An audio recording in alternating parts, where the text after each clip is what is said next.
Jadi satu mesyuarat pemberian kuasa disiplin akan diadakan untuk menentukan kes-kes ini nak diklasifikasikan adakah yang berasas atau tidak.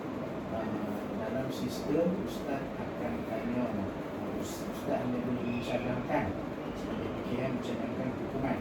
Setakat ni sebelum kita ni kita cadangkan amaran bertulislah bertulis, dan benda tu mesti dipersetujui dalam mesyuarat melakukan kuasa disiplin. Tidak lepas dah setuju, itu pun dengan kebenaran Tuan Guru Besar. Kita mungkinkan, lepas kita mungkinkan, contohlah amaran bertulis.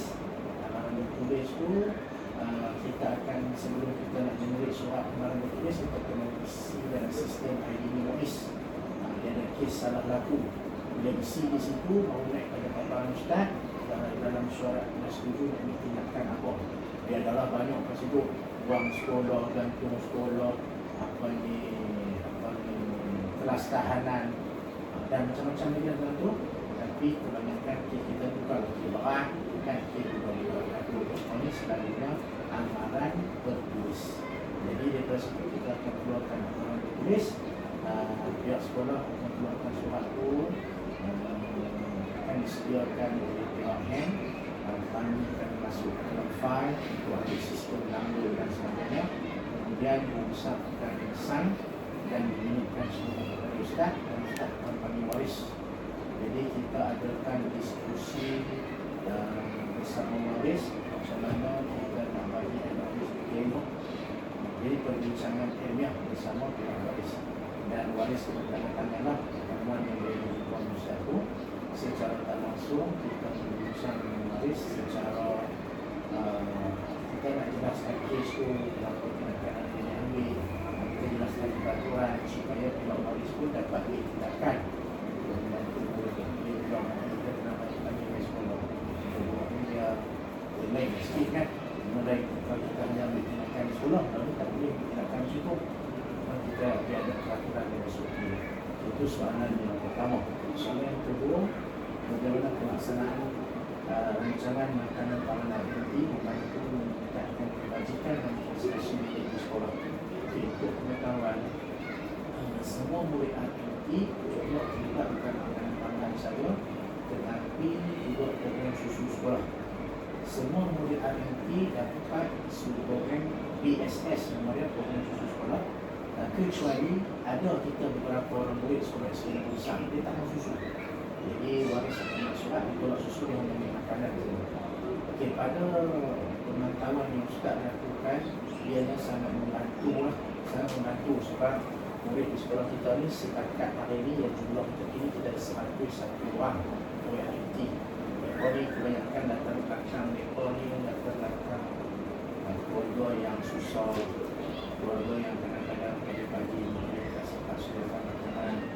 Jadi apa yang kita dapat, kita nampak murid semakin seronok ke sekolah, dan murid yang dapat makan kadang-kadang banyak juga orang yang susah tapi mereka anak mereka cerdik, anak mereka pandai. Tapi bila mereka lebih makan, mereka lebih fokus dalam kelas. Dan satu lagi, bila perut kenyang, mudahlah dengan belajar di sekolah ni. Dan dapatan yang kita dapat ni, program ini sangat membantu kepada orang yang memberikan, sangat-sangat membantu. Mungkin sekolah-sekolah yang bukan, mungkin dia tak rasa kan, mungkin. Tapi ustaz yang duduk di sekolah SK yang besar, ustaz nampak benda tu memberi impak yang sangat membantu golongan-golongan yang kurang berkembang. Jadi program ni secara tak langsung, selain daripada kita membantu pihak waris, dia juga memberi kesedaran kepada murid untuk mereka lebih bersungguh-sungguh dalam kelas. Dan pendapatan daripada yang kita buat tu, banyak murid kita improve dalam pelajaran mereka, dan yang excel dalam kelas pun daripada golongan tinggi. Pendapatan walaupun kadang-kadang ada juga segelintir anak murid kita yang dia tak pergi sekolah. Kita jawab soalan yang saya berhiraukan.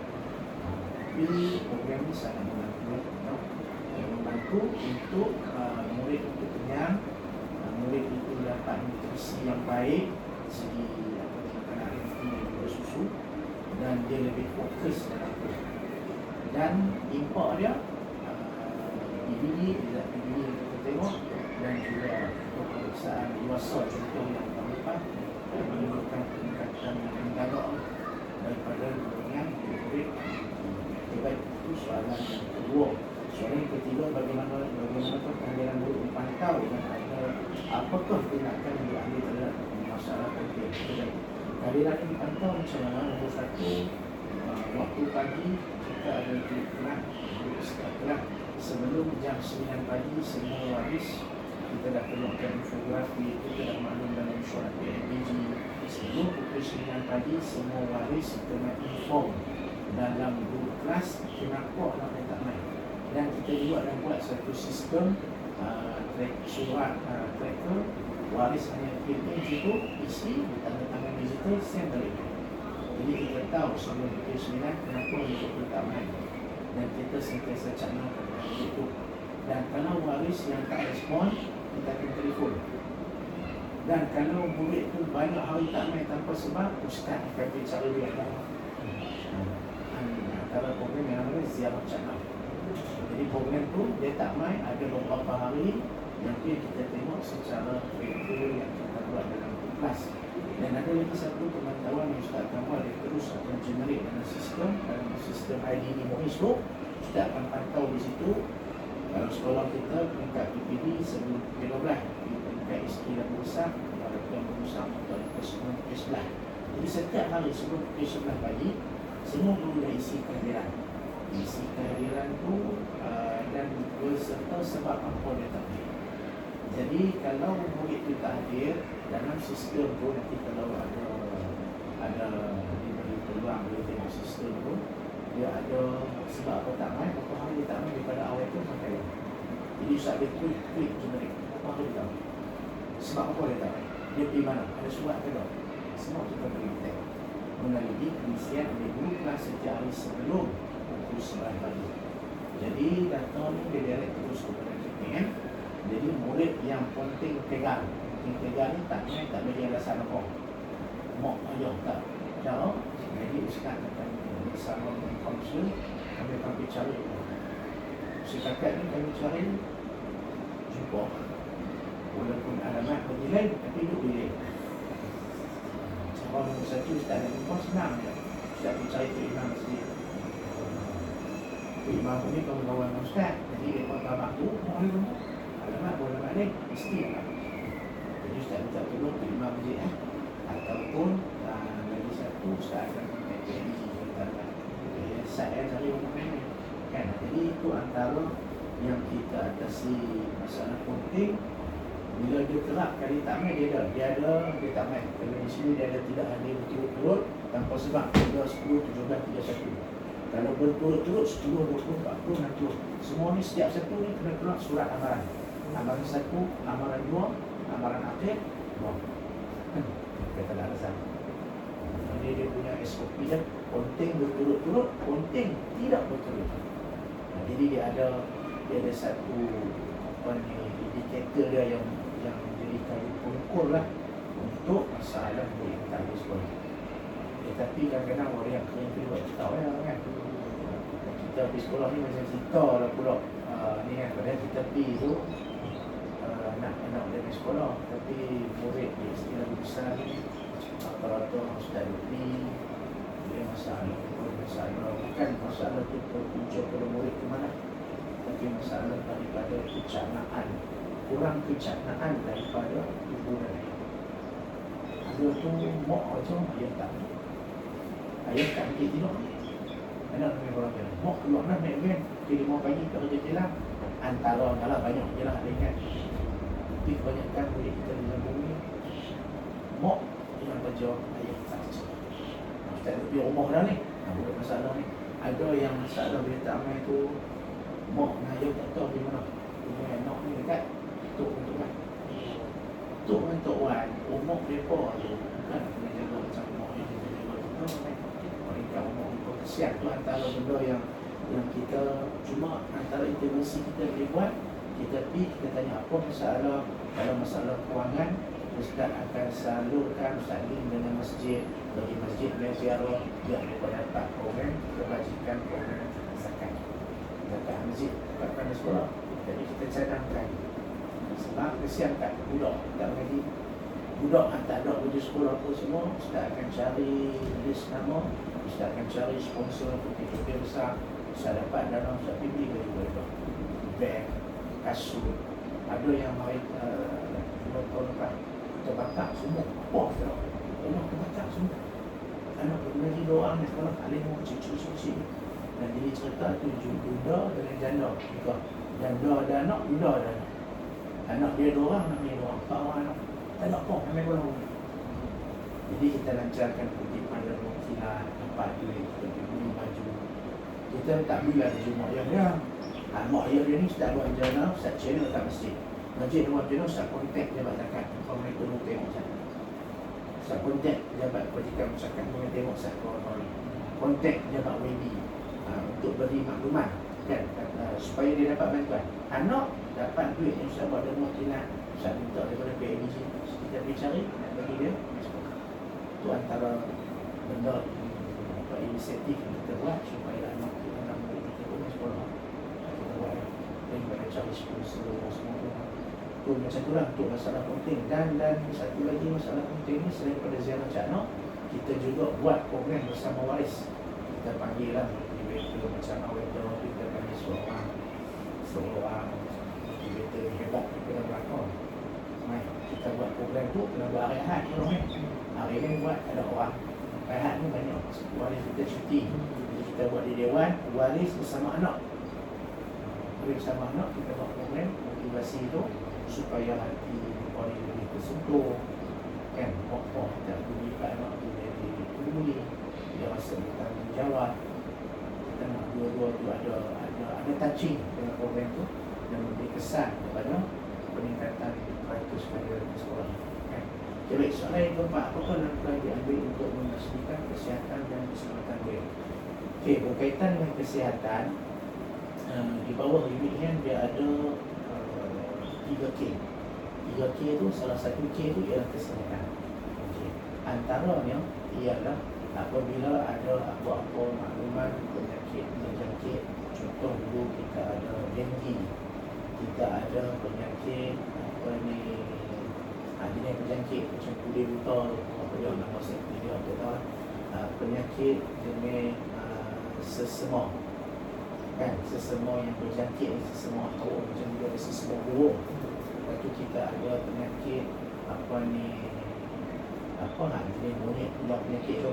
Jadi antaranya apa, satu kita buat taklimat kepada murid, taklimat kesihatan kepada murid, dan kita jemput pihak PKD, Jabat Kesihatan Daerah, dia hantar doktor dia main bagi taklimat kepada murid. Itu yang pertama. Yang kedua, kita akan buat limpahan di grup melalui infografik. Semua jenis penyakit berjangkit, semua dulu macam masa COVID lagi macam-macam lah. Kan, masa COVID dulu macam-macam, kita akan buat infografik, kita akan buat ceramah, kita akan buat seminar, kita akan buat program di sekolah. Kadang-kadang kita buat pada waktu pokok melalui kelab doktor mula. 3K, ada unit 3K, 1K tu kesihatan, bekerjasama dengan doktor mula unit curriculum, buat pada waktu pokok untuk 456. Sebab nak buat besar, dia ramai.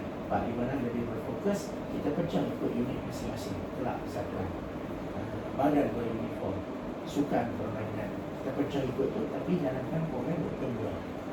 Jadi adalah itu mula, itu salah satunya. Untuk murid 1, 2, 3 ni, kita panggil pegawai lah, pegawai kesihatan daripada PKD main untuk taklimat kepada murid dan kepada waris. Dan untuk murid juga, pihak sekolah kena asingkan tau, 1, 2, 3, satu kumpulan. Satu kumpulan. Dia tak duduk masa 1, 2, 3. Dia kena. Kita kena buat dengan waris. Itu pun kita buat taklimat bersama dengan waris. Cikgu kita jadi MC je lah, kita bagi orang yang ada tahu dia bercakap kan. Itu antara yang kita buat. Dan satu lagi, kalau berlaku demam, apa ni, sakit, sesama main sekolah baru pening, cirit. Kita ada bilik isolasi lah. Bilik isolasi tu akan dijaga oleh guru kesihatan, lokek. Kalau murid tu perempuan, cikgu dia perempuan. Kalau murid tu lelaki, mungkin cikgu lelaki atau cikgu perempuan. Tapi kalau murid perempuan, tak boleh cikgu lelaki. Dia punya pilihan. Dan di situ tak boleh duduk seorang, satu dengan seorang. Dia mesti ada lebih dari orang.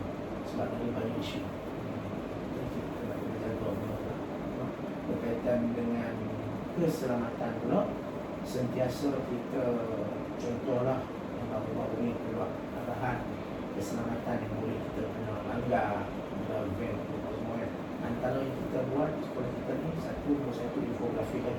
Jadi kita ni sebagai infografik, nanti kita dah bagi di semua kelas daripada pro sampai jenam. Pro ada 2 kelas, jenam ada lagi, kelas ni ada jenam dan itu 18, sampai muka ada 20 kelas. Kita ada OPR, kita dah hubungi semua cikgu OPR. Berkaitan keselamatan. Keselamatan tu kita ingat nak masuk, jangan bawa kereta laju mesti 20 km sejam, 20 km sejam tu tak laju lah maksudnya kan. Jangan terburu-buru. Lepas tu kita buat signboard ada apa, jangan laju. Cuma amaran yang lain tu kita boleh peringat kepada waris dari masa ke masa. Keselamatan. Begitu juga waktu nak main ambil, jangan nak balik. Kalau sekolah kita ni, kalau kamu tengok di bahagian depan, kita dah buat permohonan macam-macam pada JKR. Kalau perasan, Ustaz sangat risau lah ni, itu dua kita ni, waris minta, dia rapat ni di jalan. Kita kena cadang dengan PABG nak masuk pintu sebelah padang. Kita masuk semua sana, dia akan jadi stuck. Pusingan tu dia tak besar. Dia jadi stuck di sana. Dan murid kita pula mana ada main baik. Semua dengan waris. Bila semua dengan waris, hanya tak anak dia menyembang, berisap rokok. Jadi kita dah minta, okey, pasal kau tak guna guard? Okey, kita pengetahuan guard. Spek dia punya tugas dia hanya dalam kawasan sekolah. Jadi apa-apa buat isu dia kata. Luar sekolah kalau dia jaga, ihsan dia. Jadi kita tak ada kemampuan macam sekolah lama ustaz dulu, kami dia rela dia pun tak apalah orang PABD datang buat macam kita tak lepas rela lagi pula sehari RM70 sehari. Kalau nak ambil bukan dua orang sehari RM140. Sekolah seberapa ni seminggu 5 hari. Makin orang sampai belum tahun lepas tu orang memang tak cukup. Jadi kita hanya di segi keselamatan memperingati dari masa ke semasa, dan kita acap kali push dalam grup untuk langkah pencegahan awas beranak hantar lama. Kalau dia hantar lama dah kena naik motor, naik 4 orang. Kalau setiap orang anak dia tu nak salam, nak cium pipi, dia pun nak cium anak dia, cuba bayangkan orang naik satu motor. Kalau berapa banyak, berapa ratus motor kan. Dan motor ni pula yang selalu Ustaz ada pesan banyak-banyak orang. Cuba tengok berapa orang bawa yang kita mahal. Sebab tahun lepas 2024 ada seorang budak kita nak main sekolah. Lepas tu mak dia ni nak main tak kan, dia kata nak roti. Dia pilih ekonomi jaya. Lepas tu duri ATB tu, mak tu kata, apa? Anak tu pulang kami ni. Hari tu hanya kami. Ustaz pun pergi di Jabatan Kecemasan. Dia suka kuliah tu, dia pun Ustaz masuk tu Dia pun dunia Ustaz ni ayah buat tu. Masuk lah, Ustaz pakai nemtek, pakai di batik semua kan. Dia pakai songkok semua, kau pergi masuk. Masuk, ni dah nombor keluar. Dah nombor keluar ni. Tu semua tu kalau kan, dia pun ingat lah. Lepas tu saya kata, saya nak minta dan kita semua tahu-tahu kata cikgu ke semua pulang. Tapi Ustaz tengok lubang kan, kat saya tak pakai ni. Dari air tu, dia tengah bawa kereta, dia bawa van air, handphone dia jatuh, dia nak ambil handphone dia. Dia gegar-gegar, dia bayar motor. Motor lain. Itu salah satu contoh. Yang kita tak mau okey macam tu. Dan budak tu dah main sekolah elok lah. Dia pecah sini, dan dia punya limpa buat hancur. Budak tu tak ada limpa lah, dia main kolam je, dia dua lah. Sebab empat punya kesian lah. Cuma kita boleh peringat, tapi berapa orang ingat. Orang yang jadi dia orang ingat tak kena juga kan. Tu antara benda-benda keselamatan kita akan peringat. Selalu infografik syurat PABG, ada program-program waris kita akan slip masuk, dan juga program bersama PABG. Program itu kita akan peringat lah. Lain daripada kita buat banner dan banner, itu benda yang fizikal lah. Tapi yang banyak ni yang digital lah, semua kita post. Itu pun kadang-kadang kita fikir apa ramai buat kita macam bila kita tekan, bila kita buka WhatsApp, kita ada tanda suruh kita tekan, kita boleh tengok siapa baca, siapa tak baca. Deliver dengan break, berapa banyak yang lain. Itulah kadang-kadang kalau fikir sampai tak waktu, kadang-kadang kita pun buat setakat mana kita mampu dengan surat arahan yang ada, dengan apa yang kita buat. Kita atur dengan banyak arahan yang berpihak ini, kita buat setakat mana kita mampu untuk lindungi anak di sekolah. Kan? Itu dia punya segi keselamatan oleh budak datang dengan baik. Di sekolah pula keselamatan budak macam mana? Kita ada immediate inform. Program ni setiap hari pagi sebelum waktu persekolahan bermula dengan selepas waktu persekolahan berakhir. Pentadbir ada bangunan dia, guru ada bangunan dia, guard ada bangunan dia. Dia pakai roda, balik termasuk pentadbir. Pentadbir ada bangunan